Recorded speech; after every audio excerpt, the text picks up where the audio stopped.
Hey everyone, welcome to my channel NeatNet. We are talking about the process of recombinant technology. अभी तक हमने isolation कैसे करते हैं वो पढ़ लिया, ठीक है। उसको सेपरेट कैसे करते हैं with the help of gel electrophoresis वो भी हमने चेक कर लिया। पीसीआर भी हमने पढ़ा जिसमें हम उसको एम्पलीफाई करते हैं, ठीक है। वेक्टर से हमने उसको लाइगेट भी कर दिया था और नेक्स्ट स्टेप था ट्रांसफॉर्मेशन, जिसको में हमने वेक्टर भी पढ़ा था। एनिमल का कौन सा होता है, प्लांट का कौन सा होता है। जैसे एनिमल का हमने रेट्रोवायरस पढ़ा, प्लांट का एग्रोबैक्टीरियम ट्यूबिफिशंस पढ़ा, ठीक है। ये सब कुछ बहुत स्लो एंड स्टडी चल रहा है। क्या ये इतना इजी है? कोई भी मेम्ब्रेन जो है क्या वो इतना फेवरेबल है कि वो इजिली पास कर जाए मेम्ब्रेन थ्रू? नहीं। क्यों ऐसा है? क्योंकि अगर हम देखें तो जो डीएनए है हमारा और जो सेल मेम्ब्रेन है, अगर डीएनए जो है वो हाइड्रोफिलिक है, ठीक है,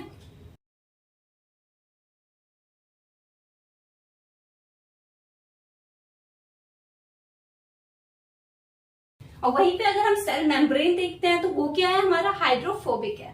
फिलिक और फोबिक का मतलब क्या होता है कि फिलिक होता है जो वाटर लविंग होता है, और वहीं पे फोबिक जो होता है, जैसे हम फोबिया बोलते हैं कि हमें इस चीज का फोबिया है, इसका मतलब क्या है, हमें उससे डर लगता है, ठीक है। तो ये जो हाइड्रोफिलिक है और ये हाइड्रोफोबिक मेम्ब्रेन है, क्या वो इसको इजिली पास करने देगा?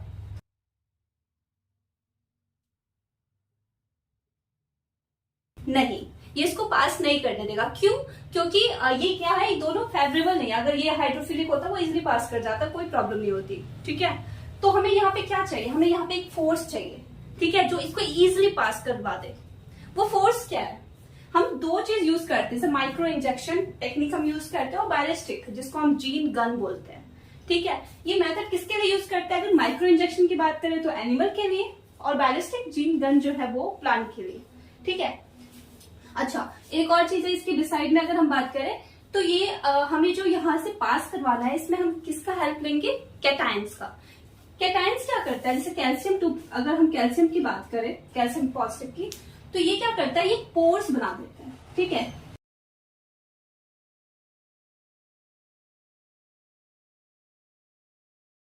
तो अगर हम इसको ट्रीट करवाते हैं डाइवेलेंट कैटायन के साथ ट्रीट करवाते हैं तो उसमें पोर्स बन जाते हैं। जैसे ही पोर्स बनेंगे तो वो क्या करेगा, जो डीएनए है वो इजिली पास कर जाएगा थ्रू पोर्स, ठीक है। तो वो यहाँ से क्या हो जाएगा, पोर्स के थ्रू पास करके जहां पे हमें इसको होस्ट में भेजना है वो वहां पे चला जाएगा।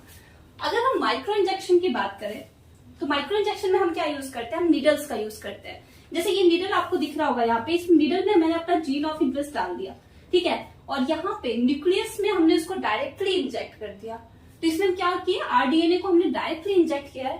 तो इसमें क्या है, इसमें कोई इश्यू आने का जो क्या बोलते हैं डिसएडवांटेज इसका नहीं है, ठीक है। इसमें हम ये कह सकते हैं कि एक तो हमने इसको स्टेबल कर रखा है पाइपेट के हेल्प से, ठीक है, और ये न्यूक्लियस में डायरेक्टली इंजेक्ट करेगा। तो इसके जो सही होने के जो चांसेस है ना वो बहुत ज्यादा है, ठीक है, और स्टेबल भी रहता है। वहीं पे जीन गन की बात करें तो जीन गन का क्या होता है कि हाई वेलोसिटी के साथ हमें क्या करना होता है, बम्बार्ड करना होता है, ठीक है। सेम यहाँ पे भी यही हो रहा है कि जैसे प्लांट है, प्लांट जैसे जेनेटिक मॉडिफाइड प्लांट हम बना रहे हैं। मैंने टोमेटो का एग्जांपल दिया था पिछले क्लास में। तो टोमेटो में हम क्या करते हैं कि उसके क्लोरोप्लास्ट में हमें उसको भेजना है, ठीक है। तो क्लोरोप्लास्ट में अगर हमें डायरेक्टली वहीं पे इंसर्ट करना है तो उसके लिए हम क्या यूज करेंगे, ये मेथड यूज करेंगे, जीन गन। तो जीन गन में हम क्या करते हैं, सेल को बम्बार्ड करते हैं हाई वेलोसिटी के साथ, जिससे कि अनसक्सेस होने के चांसेस कम हो जाए, ठीक है। तो हमने क्या किया, इसको हाई वेलोसिटी के साथ और प्लस जो गोल्ड और टंगस्टन का हमने कोट भी यूज किया है, कोटिंग यूज की है, ठीक है, और बस बहुत थिन फिल्म का। गोल्ड क्यों यूज किया, क्योंकि वो काफी थिन होता है इसलिए, ठीक है। यहाँ पे हमने इसको यूज करके और प्लांट सेल में यहाँ पे उसको डाल दिया। तो ये दो मेथड था जिससे हमें पता चलता है कि हम ये मेथड यूज करके उसको इजिली इंजेक्ट कर सकते हैं या फिर हम ट्रांसफर कर सकते हैं, ठीक है। तो ये आपके डायरेक्ट क्वेश्चन भी आ सकता है और वैसे भी आपको ये पता होना चाहिए। तो ये जो है अब लास्ट स्टेप है, अब हम इसको बाइंड करने वाले हैं इस टॉपिक को। अभी तक हमने सारे स्टेप कर लिए हैं। नाउ जो अल्टीमेट एम है हमारा कि हम ऑब्टेन करेंगे फॉरेन जीन प्रोडक्ट को, ठीक है।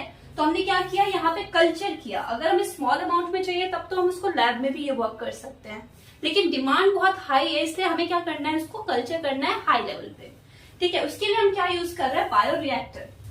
बायोरिएक्टर जो होता है वो एक टैंक है, ठीक है, जैसे आपको दिख रहा है यहाँ पे, ये टैंक है, इसकी कैपेसिटी होती है 100 लीटर से लेकर 1000 लीटर तक ये होल्ड कर सकता है, ठीक है। ये हमें डिजायरेबल जो हमारा प्रोडक्ट है एज अ इफ्लुएंट में ये हमें प्रोडक्ट प्रोवाइड करता है।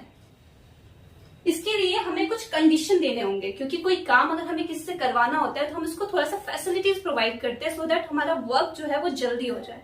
ठीक है, सेम ऐसे ही बायोरिएक्टर में हमें इसको क्या क्या प्रोवाइड करना है, एयर सप्लाई। जैसे हमें क्या चाहिए होता है, हमें कोई काम करने के लिए अगर किसी ने एयर कंडीशन प्रोवाइड कर दिया तो वो काम बहुत इजीली हम कर सकते हैं। ठीक है, सेम इसको भी एयर सप्लाई चाहिए। एजिटेशन होना चाहिए। एजिटेशन का मतलब क्या होता है, मिक्सिंग। ठीक है, तो यहाँ पे लिख देती हूँ एक बार।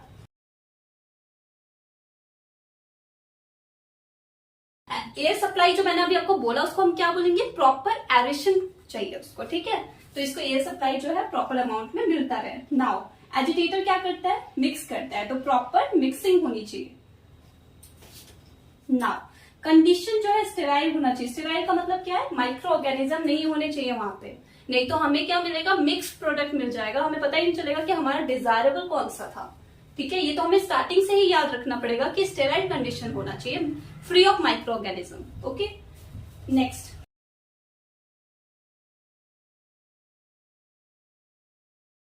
यहाँ जो एसिड बेस लिखा है इसका मतलब क्या है, पीएच से मैं बोल रही हूँ कि पीएच हमें मेंटेन करके रखना है। ठीक है, और टेम्परेचर भी कंट्रोल होना चाहिए।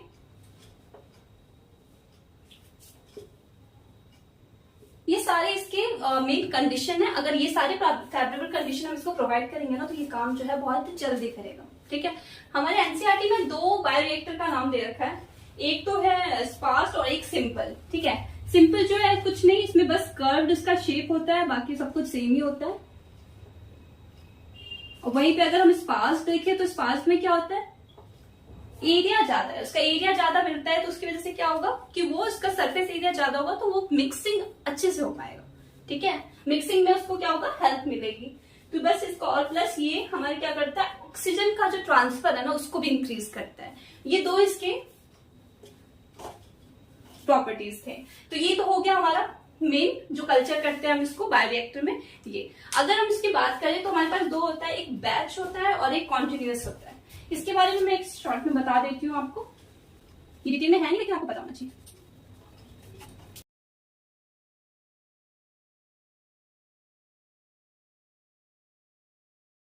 As the name indicate batch और कॉन्टिन्यूअस। तो बैच में क्या होता है कि हम एक बार में ही सारे प्रोडक्ट डाल रहे हैं, बीच बीच में हम उसको नहीं डालेंगे। ठीक है, वहीं पे कॉन्टिन्यूअस में हम क्या करते हैं, बीच बीच में उसको ऐड करते रहते हैं, साथ में निकालते रहते हैं, वो कंटिन्यू वर्क चलता रहता है हमारा।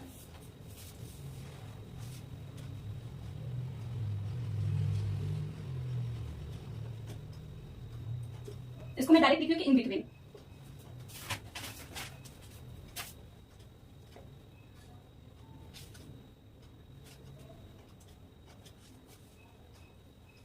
दूसरा है कि न्यूट्रिएंट्स। अगर हम न्यूट्रिएंट्स डालेंगे ना तो इसमें हम एक बार में ही डालेंगे, तो कभी कभी ऐसा भी होता है कि हमें उसका डेफिशिएंट हो जाता है, न्यूट्रिएंट कम पड़ जाते हैं। लेकिन कॉन्टिन्यूअस में हम क्या करते हैं, बीच में भी डाल सकते हैं, इन बिटवीन हम इसके न्यूट्रिएंट्स को ऐड करते हैं।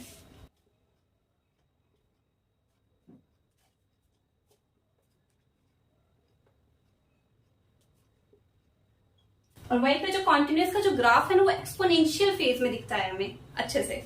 ठीक है, वहीं पे अगर हम बैच का देखें तो हमें बैच में 4 डिस्टिंक्ट फेज में दिखता है, जो कि आइडेंटिकल आपको देखने में पता चल जाएगा।